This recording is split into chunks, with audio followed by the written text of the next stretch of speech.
económicas y sociales del Seguro Social, porque el Seguro Social acaba de aprobar el Consejo Técnico del Seguro Social hace unos minutos medidas que van a ayudar también a que las personas estén en casa y que disminuyan los contagios. Y dada la importancia del Seguro Social en la actividad laboral, es una contribución sumamente valiosa de este instituto. Doctor Mauricio Hernández. Doctor Mauricio Hernández. Sí, si me permite, me voy a poner también de pie para mantenernos activos. Gracias.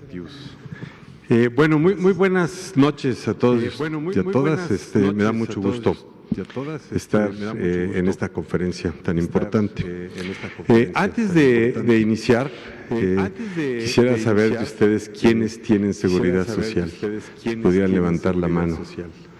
Hoy casi 30% nada más, ¿no? El anuncio que voy a hacer ahora es para todas las personas que están afiliadas al Instituto Mexicano del Seguro Social en el régimen ordinario. Y realmente es un esfuerzo que hace el Instituto por sumarnos a las recomendaciones que nos hace la Secretaría de Salud de disminuir las cadenas de transmisión quedándonos en casa. Nuestro director nos ha pedido buscar estas estrategias para poder contribuir más a aplanar la curva, para que los servicios de salud no se saturen y podamos dar una atención de calidad y que todo el mundo tenga acceso. Entonces, ¿qué es lo que en nuestro Consejo Técnico autorizó el día de hoy? Es un permiso especial por contingencia epidémica, por contingencia pandémica, es un permiso único en la historia del Instituto Mexicano del Seguro Social y tiene que ver con la declaratoria de pandemia que ha hecho la Organización Mundial de la Salud. La idea de esto es facilitar el trámite de incapacidad. ¿Qué quiere decir facilitar? Quiere decir que le ahorremos al trabajador, 1, la visita al médico, 2, el trámite de incapacidad. Todo esto tiene transporte público, tiene contacto con otras personas.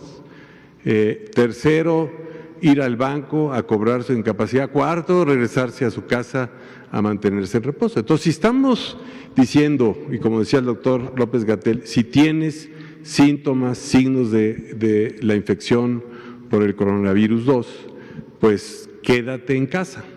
Entonces, bueno, ni al doctor vas a tener que ir para poder obtener tu incapacidad. La incapacidad va a ser por 14 días, que es lo que dura el cuadro leve de COVID, ¿verdad? Y la otra cosa también es que hay que estar atentos de los signos de agravamiento, ¿no? Dolor en el pecho, fiebre alta que no cede, falta de aire, color morado, ¿verdad? Entonces, esas cosas sí hay que buscarlas. Entonces, el objetivo de esto es romper la cadena de transmisión, evitando la circulación de las personas con síntomas y la concentración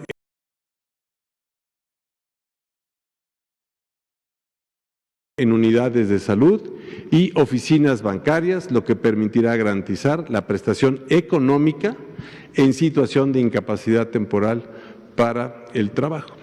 Entonces, lo que queremos es que las personas que posiblemente tengan un COVID, ¿verdad?, que tienen tos, que tienen un poco de fiebre, algo de dolor de cabeza, los síntomas que ya conocemos, se queden guardados en casa, ¿verdad? Adicionalmente, dirán ustedes, bueno, se quede guardado en casa.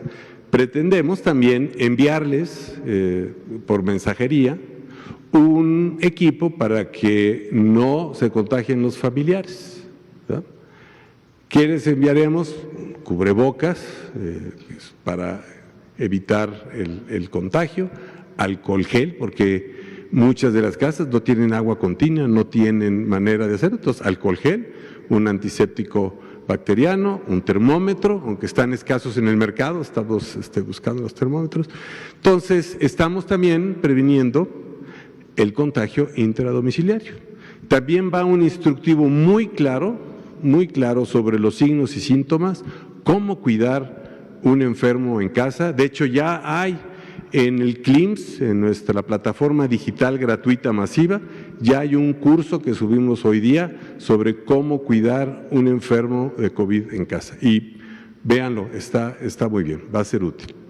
Está dirigido a trabajadores IMSS. ¿Cómo es el proceso? Es un proceso electrónico, se hace un cuestionario de tamizaje, se asigna una probabilidad de que sea COVID y entonces se decide si hay razón para dar un permiso COVID de 14 días o no. Y es pues básicamente un poco lo que también hace un médico, ¿verdad? Entonces eso lo vamos a estar haciendo a través del cuestionario. Con esto se garantizará un subsidio económico durante los primeros 14 días susceptible de ser prorrogados si es que existe algún síntoma de emergencia, ¿verdad? Aquí sí les pedimos que acudan a su clínica. Si tiene más de 14 días, hay que acudir a la clínica, porque entonces esto es un signo que preocupa y sí requiere una evaluación médica. La siguiente, por favor. Entonces, ¿cómo funcionaría? Y esto lo estamos también tratando de empatar con otras plataformas, pero esencialmente es, el asegurado tiene síntomas de COVID, consulta nuestra aplicación. Aquí aprovecho de hacer un comercial, que por favor se actualicen en la plataforma digital IMSS, es muy fácil y van a estar conectados con nosotros y va a ser más fácil enviarles el kit a su domicilio. Si tenemos su dirección actualizada, va a ser más fácil enviarles información. Entonces, actualícense en la plataforma. Si no hay riesgo, bueno, se eviten recomendaciones con cuidado de salud. Si sí hay riesgo, se valida, se va a evaluación médica, el cuestionario, ¿verdad? No la persona, el cuestionario, y entonces se hace la incapacidad digital, se notifica al patrón, ¿verdad? Pero también le pedimos a las personas que notifiquen a su patrón, porque es importante, así es como lo hacemos siempre. Y después se contacta al asegurado para hacer la verificación de su cuenta bancaria, para tener su cuenta clave, y en esa cuenta clave se hace la verificación y se hace el depósito directo del permiso COVID, que son 14 días. Hay que tomar en cuenta que son en realidad 11 días, ¿verdad? Porque los primeros 3 días, como es una incapacidad temporal por enfermedad general, no se cubren. Entonces, esto es una contribución de la Seguridad Social para mantener la carga de circulación del virus baja, para romper las cadenas de transmisión y para mitigar esa curva que nos habla el doctor López-Gatell, y para mantener esa sana distancia, especialmente en personas que pueden tener el virus, y para apelar a la responsabilidad ciudadana de quedarnos en casa. Cuando tenemos estos síntomas. Y el instituto pues está aportando la protección que requiere el trabajador para que no pierda empleo porque tiene los síntomas, 2, no tenga merma económica porque va la compensación económica por enfermedad. Entonces, esto es una de las intervenciones que estamos impulsando en el instituto, y pues la dejo a su consideración. Me da mucho gusto que la difundan. Los que tienen seguridad social, pues úsenla cuando la necesiten. Los que no tienen, reclamen su seguridad social, porque el periodismo es una ocupación de riesgo. Ustedes están en sitios concurridos, entonces por favor hagan, por lo menos que les den un seguro facultativo en el IMSS con nosotros, lo pueden solicitar, protéjanse en estas fechas. Muchas gracias, doctor López-Gatell, gracias por prestarnos el espacio. Gracias, doctor Hernández. 2 avisos antes de que pasemos a las preguntas. Uno que me interesa que todos y todas tengamos claros es que la Jornada Nacional de Sana Distancia, reiteramos, es para quedarnos en casa, no para irnos de vacaciones. No son vacaciones. Reitero, no son vacaciones. Aunque aprovechamos otra de las oportunidades que tuvo México, que fue que solo con agregar 2 semanas de suspensión de las escuelas ganamos un mes completo de sana distancia, porque incorporamos lo que originalmente fue planteado como vacaciones de Semana Santa. Ahorita ya no son vacaciones. Lo que estaba estipulado como vacaciones ya no son vacaciones, ni en el trabajo ni en la escuela. Debemos quedarnos en casa. Y esto lo digo, y para que usted que nos escucha lo identifique bien, porque en Italia, precisamente antes de entrar a la fase de transmisión rápida, hubo gran movilidad de personas por actividades de vacación. Hasta el momento, como dijimos, tenemos relativamente concentrada la epidemia en las zonas metropolitanas, en especial la del Valle de México. Si la gente toma vacaciones, se va a ir a dispersarla por el resto del país. Y eso no le conviene a nadie, ni siquiera a usted que estaba deseoso de tomar vacaciones. No tomen vacaciones porque entonces vamos a dañarnos todas y todos, incluido usted que quería tomar vacaciones. No son vacaciones. Y lo segundo es un mensaje para nuestros compatriotas que viven en otros países, en particular en Estados Unidos. Estados Unidos tiene una intensidad de transmisión mayor, de hecho mucho mayor que la que tiene México, en particular en algunos estados como California y como Nueva York. Lo tiene ya en todos sus estados o casi todos, pero en particular estos 2 estados. Y en esos 2 estados vive una gran cantidad de población de origen mexicano o mexicanas y mexicanos que tiene familiares en México. El mensaje es: quédese ahora en casa, pero en donde está residiendo, en Estados Unidos, a menos que sea indispensable porque tiene una preocupación de asistir a un familiar o tiene algo crítico que resolver. Pero si no es así, quédese en casa en Estados Unidos. No es necesario que en este momento venga, va a poner en riesgo a su familia porque va a tener una mayor probabilidad de estar contagiado. Desde luego, si tiene que venir, pues lo tendrá que hacer posiblemente por vía terrestre o vía aérea, y en el caso de la vía aérea vamos a disponer de medidas adicionales de control en los aeropuertos. Ojo, no son controles que prohíban la entrada. No estamos hablando de cerrar los aeropuertos, no estamos hablando de cancelar vuelos. Lo que estamos hablando es de tener las inspecciones médicas, los filtros en los aeropuertos internacionales para tener este aumento de la seguridad sanitaria. Ahora sí, preguntas y respuestas. Vamos a empezar en la primera fila. Ángeles, Blanca, usted, y usted, Araceli, usted. Subsecretario, Héctor. Creo que lo que le faltó decir es qué le hace pensar que la gente no ha entendido, qué es lo que le da esa percepción de que no se ha comprendido. Y esto que dice del gobierno federal que cierra a partir de mañana, aplica para todos, o sea, ya no solamente se va a limitar a los grupos que ayer se había publicado en el Diario Oficial. Y ¿cómo va a hacer el gobierno para que realmente en el sector privado las personas que puedan se queden en su casa, como usted dice? ¿Cómo no? Una cosa más es sobre la inmunidad, esto ya es más de la parte técnica. Ya hay más datos sobre de que sí las personas que son eventualmente portadoras del virus, enfermas o no, adquieran inmunidad frente a este virus y ya. Muchas gracias, Ángeles. Preguntas muy, muy oportunas. Sobre la segunda es relativamente fácil. Sí hay evidencia todavía en varias piezas sueltas de que la infección causa inmunidad.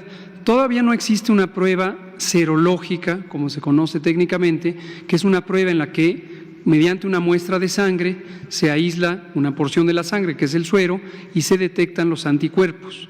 Pero por estudios de inferencia epidemiológica, estudios que han descrito el comportamiento de los brotes, es que se ha podido identificar que es muy raro que haya alguien que se vuelva a infectar. Entonces, en general, se asume que hay inmunidad permanente. Sobre lo que dice del sector público y mi preocupación de que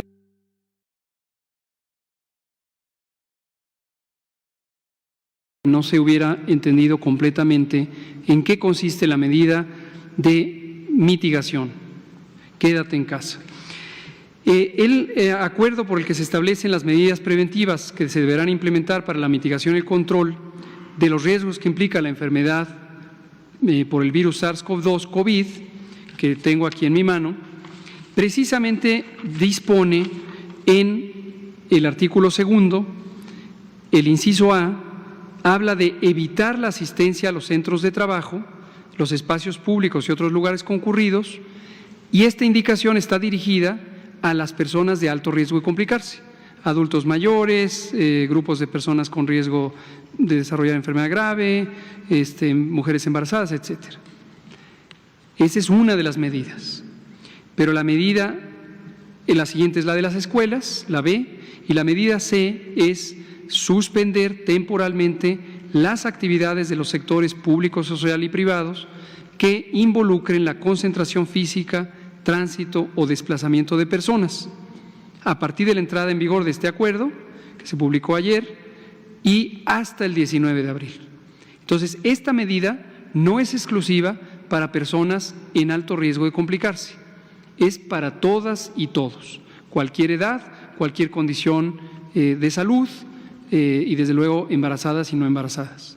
Entonces, las dos medidas se complementan, pero efectivamente mi percepción de que no se había entendido del todo es que todavía en algunos medios noticiosos o incluso en comentarios directos de la sociedad identifiqué, o incluso en funcionarios de gobierno, identifiqué que había varias personas que pensaban que la medida era exclusiva para proteger a quienes se quedan en casa y que por lo tanto solo los de alto riesgo de complicarse.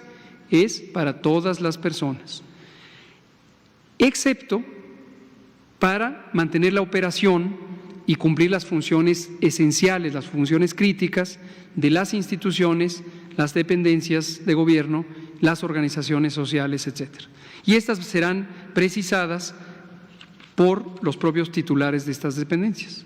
Ahora, en el sector privado, lo que usted pregunta es muy importante, porque las disposiciones que se necesitan para que el sector privado haga lo mismo, en términos legales, si esto fuera necesitar ser reforzado por el acto de ley, estaríamos en un escenario distinto, en el que tendríamos que forzar, literalmente forzar por la acción del gobierno al cierre de estos espacios de trabajo.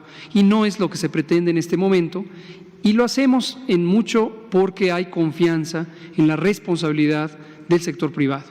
Vimos de manera espontánea cómo varias compañías, incluso compañías sumamente grandes y también muy importantes para la economía mexicana, como las ensambladoras de autopartes, empezaron a tomar este tipo de medidas de declarar paros técnicos o bien organizar su fuerza de trabajo. Hay trabajos que no se pueden llevar a la casa. El trabajo manufacturero pues se hace en una planta de producción y no se puede llevar a la casa. Pero algunas compañías, no pocas, empezaron a tomar estas disposiciones. El presidente hablaba esta mañana del sentido de solidaridad y responsabilidad del sector empresarial y lo hemos visto que ha ocurrido. Y esperamos que en muy pocos días, tiene que ser muy pocos días, a más tardar al final de esta semana, a más tardar, ya tendrán que haberse definido los planes de continuidad de operaciones, tendrán que estar puestos en práctica para reducir al mínimo la operación de cualquier organización privada o social. Vamos a darle la palabra a Blanca y a Melina.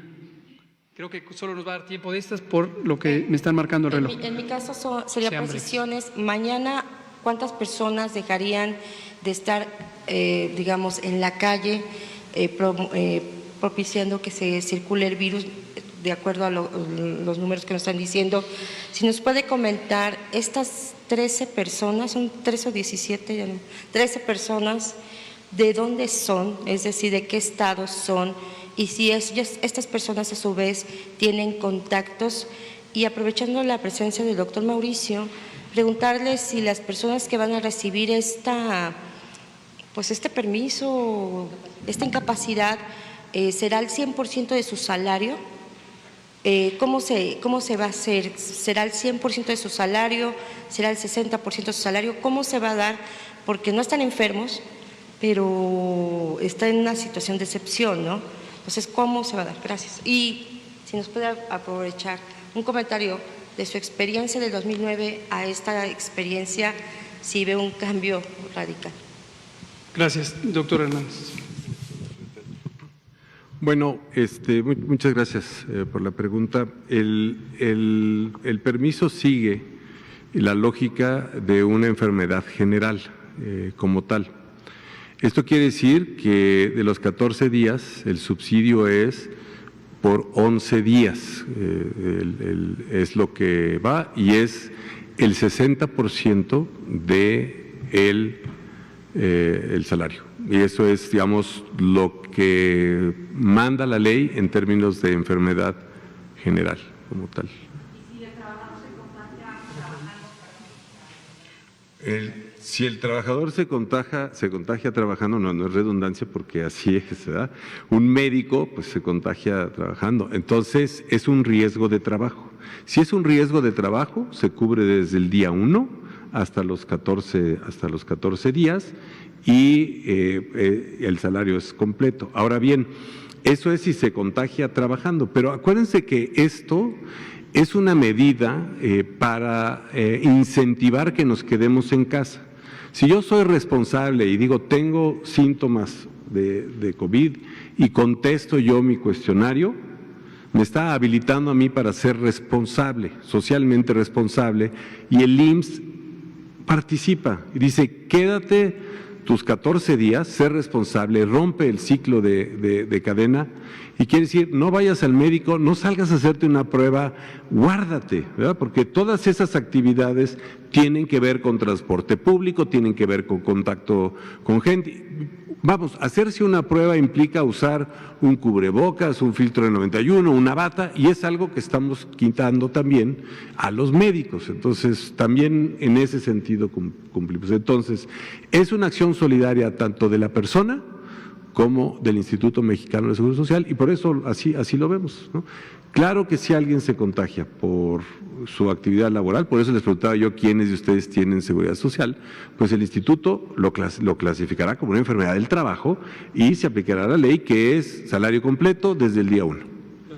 Gracias, doctor Hernández. Sobre los 13 casos, les anuncio, también lo había pedido Alejandro, en la página, en el portal de la Dirección General de Epidemiología, hemos puesto ya el mapa interactivo que anunció el doctor Alomía hace unos días y varia otra información, y estaremos poniendo más información. Todo lo que ustedes consideren que falta, pídanlo y con mucho gusto lo vamos a ir subiendo. Gruesamente se distribuyen igual que el resto de los casos, tanto en términos de sus características, graves, no graves, sexos, sitios donde ocurren, pero ahí lo pueden ver todo esto en detalle. Melina, la última pregunta. Preguntarle respecto a que a partir del día de mañana parará el gobierno federal. Respecto a este anuncio del gobierno federal, incluye las conferencias matutinas con el presidente Andrés Manuel López Obrador, y también las personas que tienen que salir, policías, los que es esencial que salgan. ¿Se les recomienda utilizar cubrebocas a estas personas que van a estar al exterior? Y por último, ¿qué hay de cierto que en COFEPRIS está detenido un cargamento con supuesto medicamento para COVID-19? Gracias. Muchas gracias. La de COFEPRIS es de rápida resolución porque no existe medicamento alguno específico para COVID-2019. Entonces, si alguien dice que hay un cargamento en COFEPRIS o en cualquier otro sitio, pues se lo está inventando. Desafortunadamente no existe un medicamento específico para COVID o para combatir al virus. Respecto a lo que me pregunta de las conferencias matutinas, me lo pregunta aquí también el colega, estamos haciendo una evaluación porque consideramos a la actividad de ustedes una actividad esencial. ¿no es cierto? Sin embargo, podría haber modalidades en donde disminuyéramos el tránsito y la concentración de personas. Próximamente Jesús Ramírez y el grupo de comunicación social de la Presidencia les comentará algunos elementos, pero por el momento es muy poquita la gente que se reúne aquí, son poquitos los que se desplazan, entonces la contribución que hace respecto a la epidemia es considerablemente menor. Respecto a cubrebocas, qué bueno que lo vuelven a preguntar. No es necesario que las personas utilicen cubrebocas en la vía pública, no es necesario, pero no solo no es necesario, sino que no es útil, tampoco guantes y mucho menos cubrebocas N95 de alta eficiencia que son solo necesarios para el personal de salud que directamente esté en contacto con pacientes con COVID. Directamente es literal, directamente. La persona que le toma la muestra, el médico que intuba al paciente, esas personas definitivamente tienen que usar cubrebocas N95, el de alta eficiencia. El resto del personal de salud, el que va pasando, el que está atendiendo el cuarto de junto, el paciente de junto, la enfermera que está en la estación de enfermería y va distribuyendo medicamentos en el pasillo, no necesita, a menos que vaya a estar en una situación de proximidad directa con los pacientes. Y les pongo un caso para ilustrarlo. Si a alguien no se le ha ocurrido hacer un reportaje escandalizante en la Secretaría de Salud, en el edificio de Lieja, pues ya se los frustré porque les anuncio, hoy me sorprendo de ver al personal de vigilancia con cubrebocas y con guantes quirúrgicos. Esto es un despropósito, esto no tiene sentido y vamos a emitir una directiva a nivel de todo el gobierno volviendo a decir: no desperdiciemos los recursos que en este momento en el mundo, no en México, en el mundo son escasos en posiciones donde no se necesita. Dejémoslo para quien sí lo necesita. Aquí terminamos. Muchas gracias. Mañana platicamos. Gracias. El ISSSTE está haciendo algo parecido.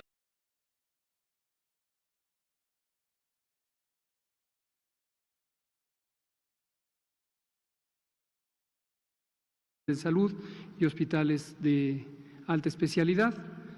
Bienvenido, Gustavo. Y también nos acompaña el doctor José Luis Salomía Segarra, director general de epidemiología y coordinador técnico de la respuesta. Hoy nos vamos a enfocar a dos cosas: el informe técnico diario y después vamos a enfatizar el mensaje que dimos en la mañana sobre el momento de oportunidad que nos lleva a entrar a la fase 2 con una anticipación de aproximadamente 15 días con las medidas de mitigación de transmisión comunitaria, y vamos a mostrarlo gráficamente en comparación con otros países y también vamos a recordar cuáles son las medidas de sana distancia. Le pido al doctor Alomía si nos conduce. Muchas gracias, subsecretario. Bien, como ya es costumbre, actualizaríamos el panorama internacional. En la primera diapositiva precisamente podemos ver la actualización para el día de hoy, en donde, bueno, en todo el mundo se